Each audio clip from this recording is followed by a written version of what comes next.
यही सदा अरमान रखूं, वीरों के बलिदानों का मैं सुबह शाम गुणगान करूं। अपनी अंतिम श्वास श्वास तक वंदे मातरम गान करूं। इतनी शक्ति दे न सार दे, कलम को पैनी धार रखूं। सज्जन के लिए प्रेम मान, दुष्टों का सदा संहार लिखूं। सज्जन के लिए प्रेम मान, दुष्टों का सदा संहार लिखूं। ना गीत लिखूं, मैं अपनी काव्य का परिचय देना चाहती हूँ कि मैं क्या लिखती हूँ। ना गीत लिखूं, ना गजल लिखूं, ना कोई प्रेम प्रसंग लिखूं, जात पात का वर्णन करके व्यर्थ में ना मैं कलम घिसूं। अरे मैं तो लिखती मान हिंद का, वीरों का बलिदान लिखूं। आजादी जिनने दिलवाई उनके ऊपर काव्य लिखूं। जो आजादी का दीप जलाकर यहाँ उजाला छोड़ गए, नई नवेली दुल्हन को आंगन में बिलखता छोड़ गए। अरे बिन तनख्वाह बिन संविधान के फांसी पर हंस झूल गए, उन सब ने विस्पान किया, हम सबको अमृत छोड़ गए।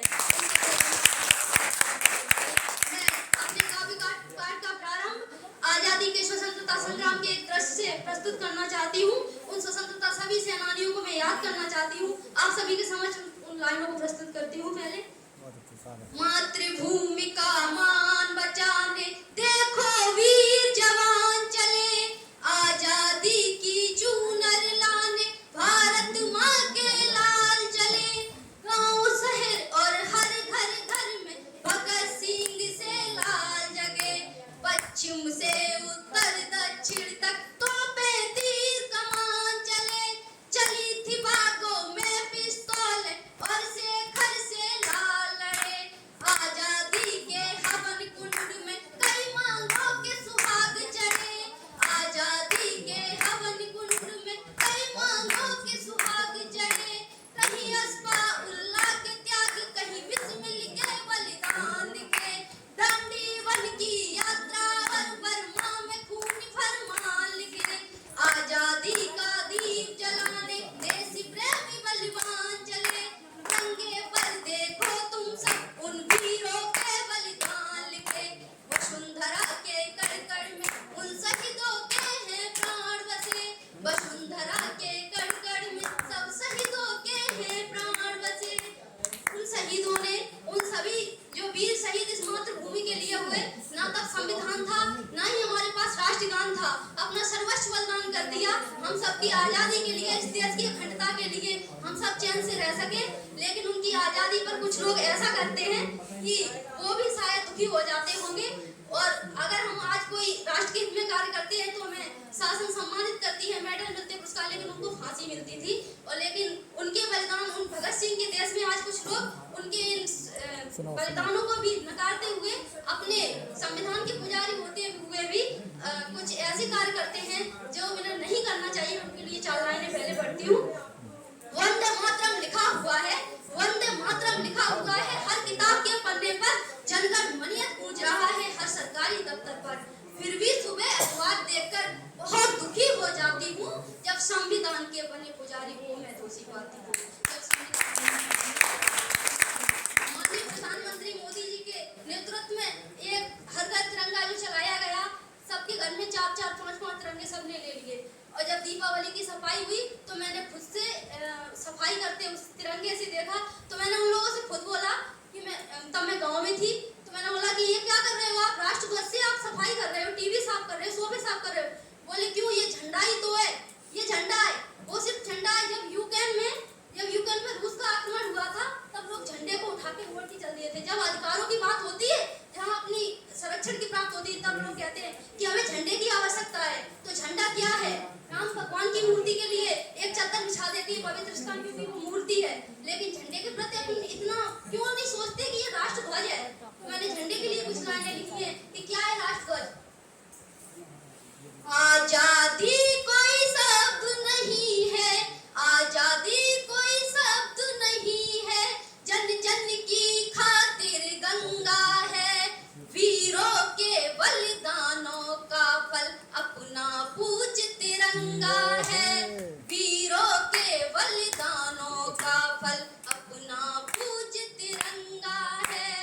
इस पर लिखे हैं त्याग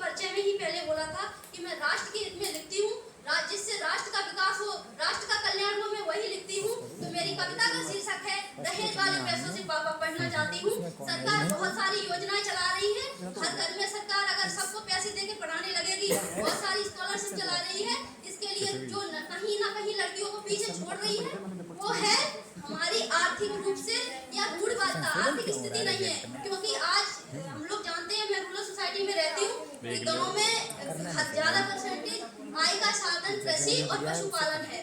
गवर्नमेंट स्कूल में कोई ज्यादा फीस नहीं लगती है, सब लोग जानते हैं। सरकार कुछ नहीं कर रही है, गुणवत्ता रोक रही है। और सशक्त भारत, महिला सशक्तिकरण के लिए हम लोग इतना सब कुछ करते हैं।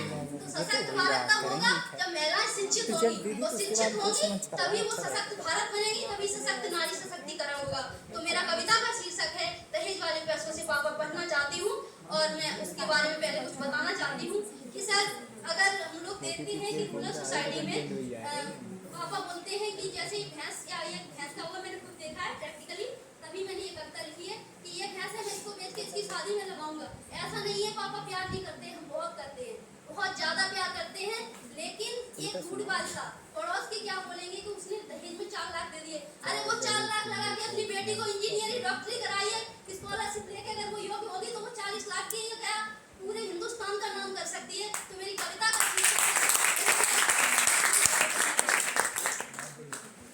कि ना हिंदू मुस्लिम मुद्दों की चर्चा लेकर आई हूँ, ना हिंदू मुस्लिम मुद्दों की चर्चा लेकर आई हूँ, ना ही राजे रखवारों का किस्सा लेकर आई हूँ। लेकर आई हूँ मैं विकट समस्या सबसे बड़ी गरीबी को, कुरीतियों में तड़प रही लाखों बेटियों की मजबूरी को। अरे निःशब्दों में एक दृश्य में करुणा का फल लाई हूँ, हर एक गरीब बेटी का संदेशा लेकर आई हूँ।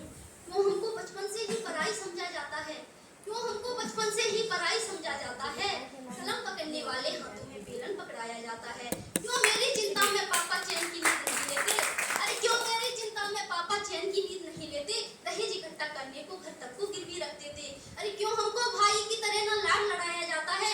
गाँव में मैम ये बात सब लोग को स्वीकार करना होगा कि लोग बोलते हैं इस लड़की को ज्यादा मुंह पे मचला, चले वो सच बोल रही हो, बिल्कुल सच, भाई से सही बोल रही हो, गलती। क्यों हमको भाई की तरह ना लाड लड़ाया जाता है, नन्ना मुन्ना बेटा का क्यों ना हमें मनाया जाता है, नन्ना मुन्ना बेटा का क्यों ना हमें मनाया जाता है।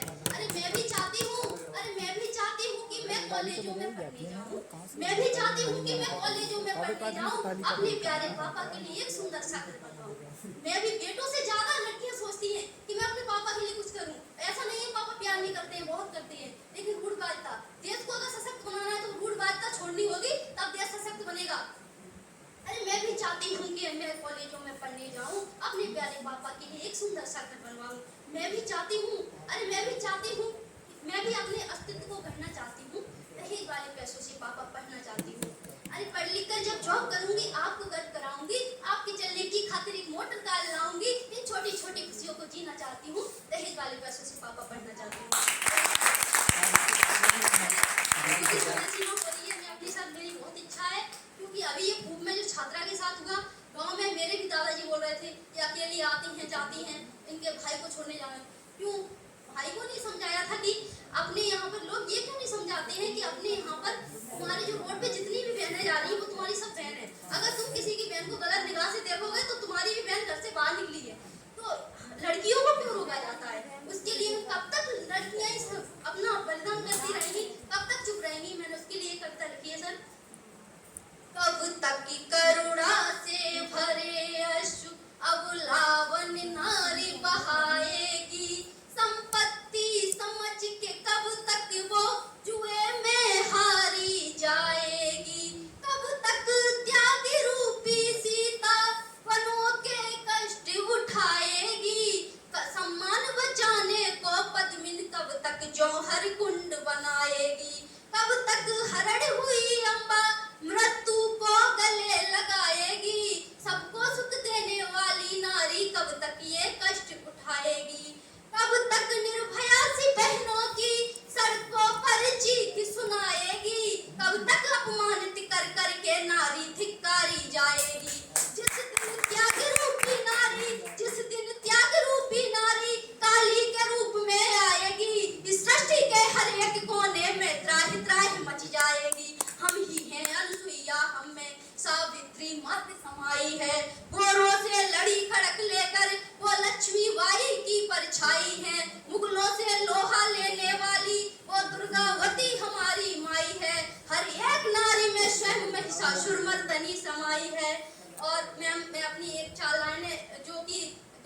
आर्थिक स्थिति है। और दूसरी सर मैं फिर से रूढ़ बात आपको ही बताती हूँ, क्योंकि गांव में आज भी लोग, मेरे पापा के पास एक लोग बैठे थे, उनके 7 लड़कियां थी, उनके पास कोई ज्यादा जमीन नहीं थी। मैंने तब ये लाइनें लिखी उनकी बातों को सुनकर कि पापा ने बोला कि अब ये लड़कियों को पढ़ाओ लिखाओ, तो बोले कि नहीं, उसके लिए नहीं है कि वो हमारे लिए कुछ करें, बस लड़का होता तो हमें मुक्ति मिल जाती। अब लड़का नहीं है, तुम्हें तो मुक्ति मिल जाएगी लेकिन हमें मुक्ति नहीं मिलेगी। क्या लड़के मुक्ति दिलाते हैं सच में? मैंने तब ये लाइनें लिखी कि मंजिल कितनी भी हो ऊंची, चढ़ने वाले को निश्चित मिलती है, लक्ष्य साध कर जो चलता है बस उसे सफलता मिलती है। अरे है इतिहास गवाह इन तथ्यों का, साहस पर हस्ती टिकती है, बेटों से नहीं मोक्ष मिलता, कर्मों पर मुक्ति मिलती है।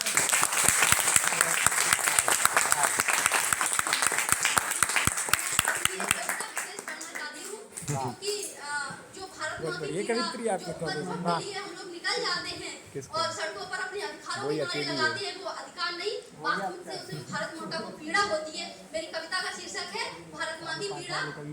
रोज रोज के पत्थरबाजी से वो सहमी बैठी है, आतंकी हमले के कारण वो घबराई बैठी है, वीर सपूतों के सबको वो बार बार उठवाती है, अपनों की गद्दारी के कारण चुप हो अश्रु गिराती है, अपने आंचल को फैलाकर माँ आवाज लगाती है, हल्दी घाटी के राणा पोरस को रोज बुलाती है, हल्दी घाटी के राणा पोरस को रोज बुलाती है, हिमालय की चोटी से प्रतिदिन करुण पुकार सुनाती है, ढककर ध्यान सुनो तुम सब, माँ भारती तुम्हें बुलाती है, कहाँ छिपे हो वीर शिवाजी जिन पर माँ हंसाती है, रामकृष्ण की बातें सुनकर अब भी माँ दुख पाती है, चोटी वाले चाणक्य को आज भी यहाँ बुलाती है, अखंड भारत को करने वाले चंद्रगुप्त को आज जगाती है, हम सबसे भारती बस यही उपहार चाहती है, भारतवर्ष की हर एक माँ से भगत सिंह को मांगती है, भारतवर्ष की हर एक माँ से भगत सिंह को मांगती है, ज्यादा कुछ नहीं भारत माँ बस अपना सम्मान मांगती है, देश के प्रति सब रहे आस्थावान बस इतना अधिकार मांगती है।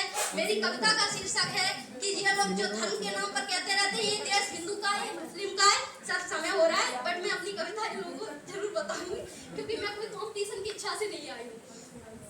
भारत माँ की पुकार मेरी कविता का शीर्षक है सर। 5 मिनट नहीं लगे, 2 मिनट लगे।